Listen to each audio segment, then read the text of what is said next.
Good morning, everyone. Good morning. Good morning to everyone joining us from all around the world on our live stream. I also want to wish you all a happy Losar for those of you celebrating that, a happy Lunar New Year to those of you that might be celebrating that. I saw some amazing activities and events going on all around the city. The Nelson had a pretty big event and so forth. Also, for those of you that may have forgotten, that's called the sun. I thought you might enjoy that for just a few minutes, kind of bask in it a little bit. So my talk today, growing pains, as those of you that have been coming to TBC for a while know that the talks really just come from my everyday life. They're not, I don't do a whole lot of sifting through ancient Sanskrit texts and rolls and interpreting them and then sharing and imparting that wisdom. No, it's pretty much the stuff that's happening to me every day. My life is filled with plenty of things that can give us all opportunities for practice. And so in Buddhism itself, there are, as some of you know, the 10 ox herding pictures.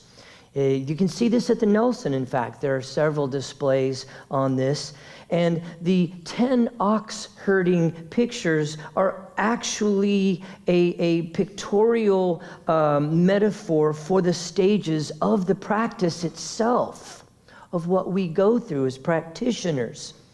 And in several of these stages, once we have a rope around the ox, it begins to drag us all around. And we are dragged here and there. We are dragged through brush and brambles. And of course, it can be somewhat painful. And of course, nowhere in nature is there a better or more graphic depiction of growing pains than the chrysalis. The process that the caterpillar goes through in transformation in becoming a butterfly, where it releases inside the cocoon enzymes to where it actually dissolves the caterpillar into a soup and then reforms it into a butterfly. This is also often used as a metaphor for the practice itself. As Temple Buddhist Center grows, and some of those of you that have come maybe to the 10:30 service have seen, we're getting close to standing room only at the 10:30 service. Many of you who only come to the 9 o'clock may not have seen this, but we're growing online. Our 10:30 service is growing. Even our 9 o'clock service has grown quite a bit. Those of you that have been here for a few years have seen this. So as TBC grows, and quite rapidly, I might add, that we will undoubtedly, as a community, experience growing pains. In fact, we already are. There are new energies. In some cases, for some of the classes and things like that, there are much fewer seats available for folks. There are new and different life experiences that our Sangha and our community bring with them. There's need now for more help with our youth and family program. We're needing more people to help Beth with the kiddos. Last Sunday, I think we had 15, or at least it looked that way, or maybe that was the Sunday before, but we're getting a lot more kiddos who are joining us. And of course, the most difficult and the hardest growing pain of all, there's no cookies left at the end of the hospitality hour. I know, right? So obviously, this kind of growth is a good problem to have. So many new folks are discovering our loving community, discovering its teachings, discovering its collective wisdom. And I'm getting many more questions about Buddhism, who we are, what we offer. Temple Buddhist Center is becoming recognized by larger civic organizations who are requiring an in-depth analysis of the message. The Sangha itself is bringing their previous experiences with Vajrayana Buddhism, Mahayana Buddhism, Lojong practices, deity practices, as well as more New Age modalities such as tarot, zodiac, crystals, and energy work. And right here is where my growing pains come into the picture. Up until now, I've just been sharing my journey with a few folks who want to come along with me. It has been safe for me because it is really only experiential. Each Sunday, I simply share my experiences with everybody and how my practice informs those experiences and how those experiences in turn inform my practice and my understanding of the nature of mind and its conditioning. Some say, well, that's enough. It's been enough for 6-7 years now that I've been coming here. However, now I find in cases that are growing more and more every day that I am unable to answer the more scholarly, the more learned, the more intellectual questions about Buddhism. And this is creating for me a feeling of insecurity, a feeling that perhaps I'm not enough for Temple Buddhist Center as its director and its leader. Up until now, I have only passed along what I have learned and what was shared with me by my teacher, Ben Worth, who started the American Buddhist Center in 1996, and that's this. It changed its name about 10, 11 years ago to Temple Buddhist Center. My teachers, Ben and Robert and many others, kind of warned me that I may need a stronger foundation in this area. But, of course, I had to discover that for myself, didn't I? And so, as I have contemplated this situation over the past few weeks, I have come to see this not as a problem, but a nudge, a universal nudge, if you will. And I will continue as I always have. In fact, I'm doing it right now.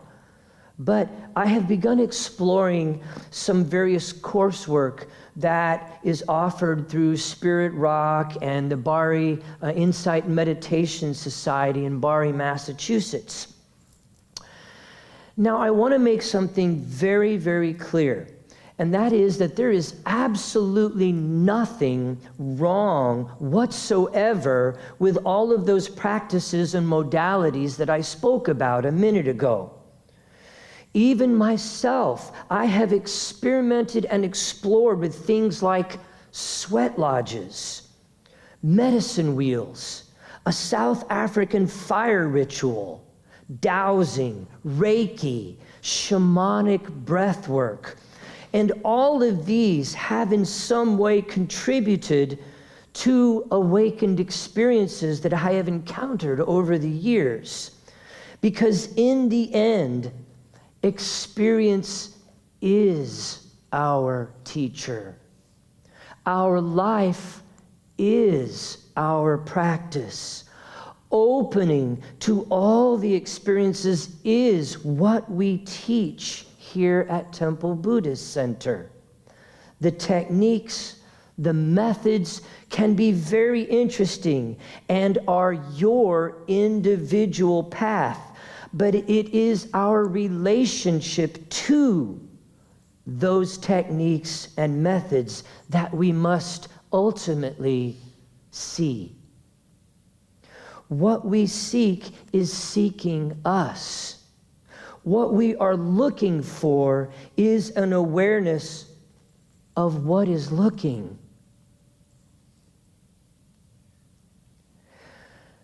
And so when we embody the path of the elders, Theravadan Buddhism, the Noble Eightfold Path, which is really, in a way, very simple and is really, truly the crux of what we offer here.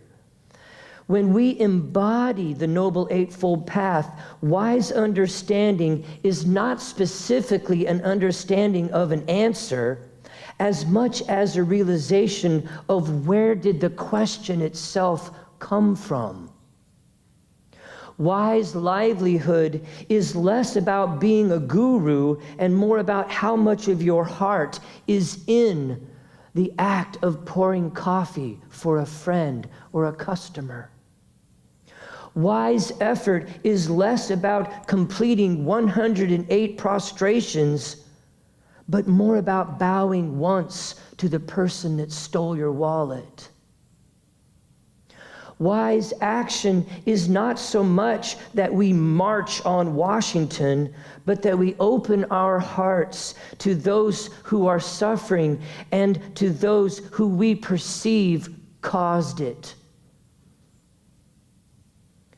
My teacher would always say, when I tell people I'm a Buddhist, they want to argue with me.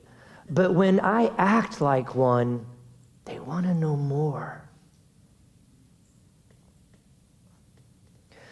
The world doesn't need more knowledge.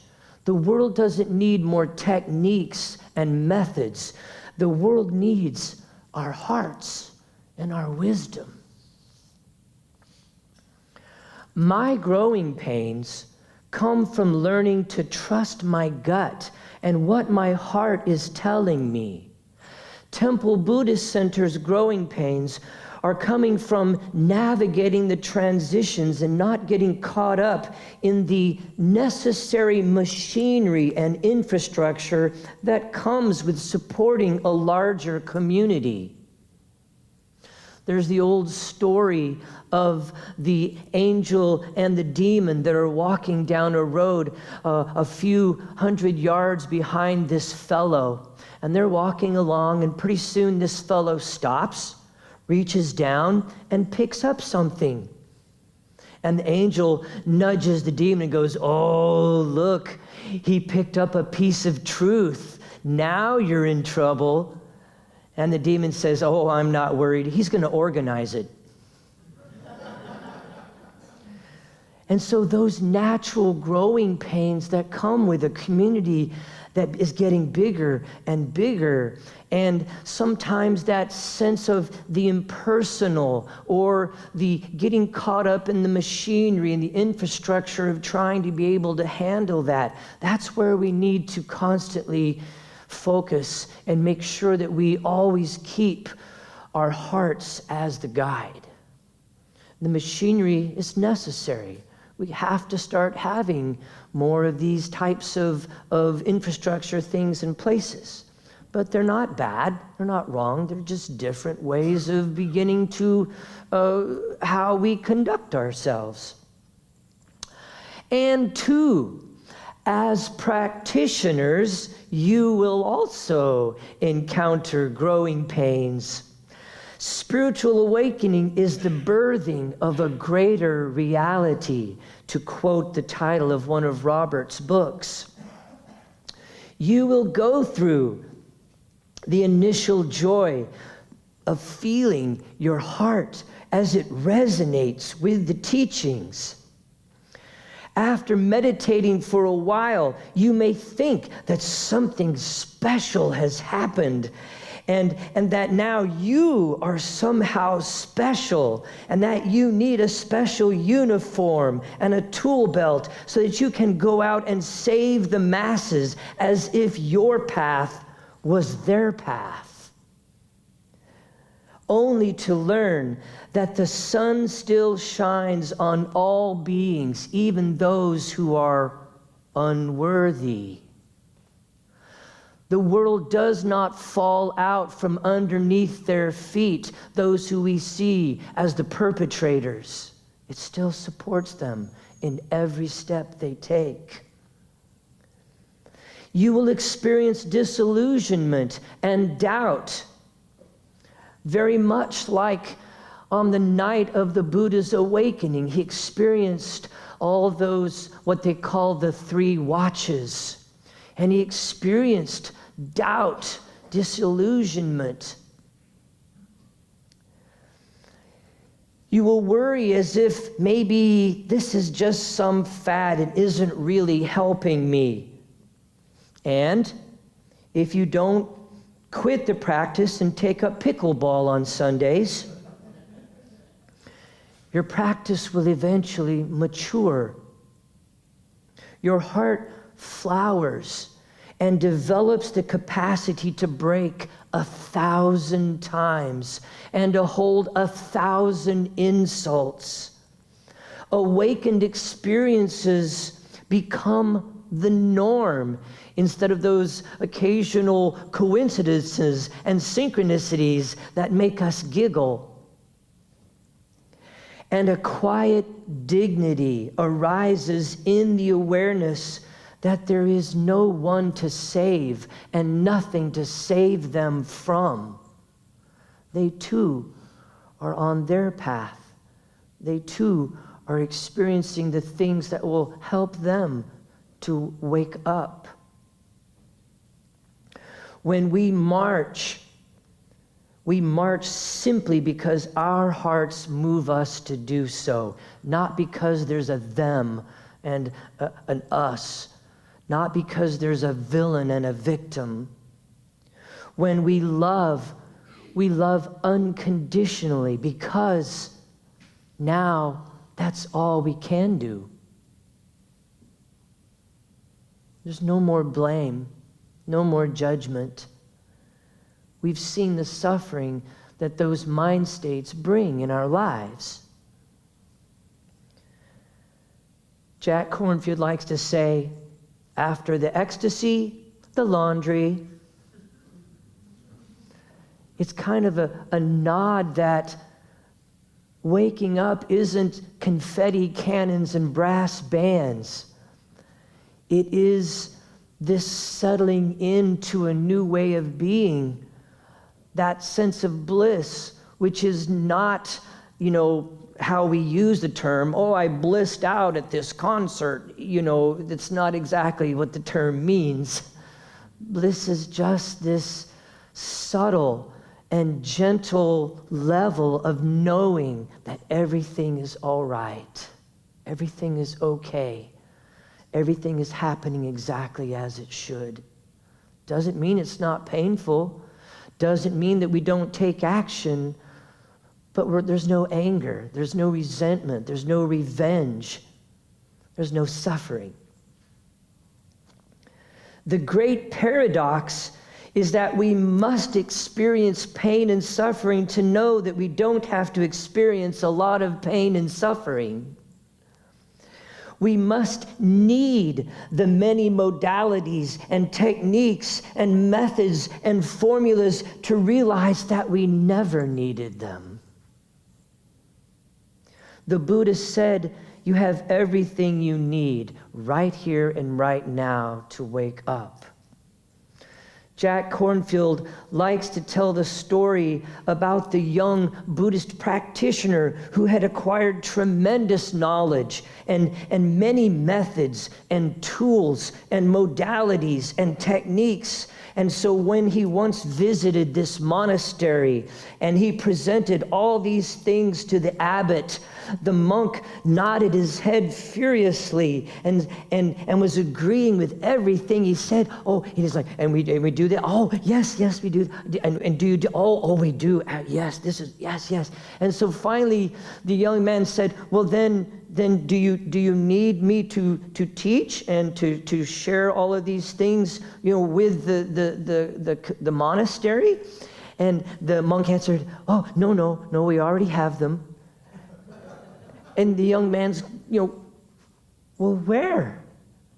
And the monk goes, here, only here. That's all you need. Thank you.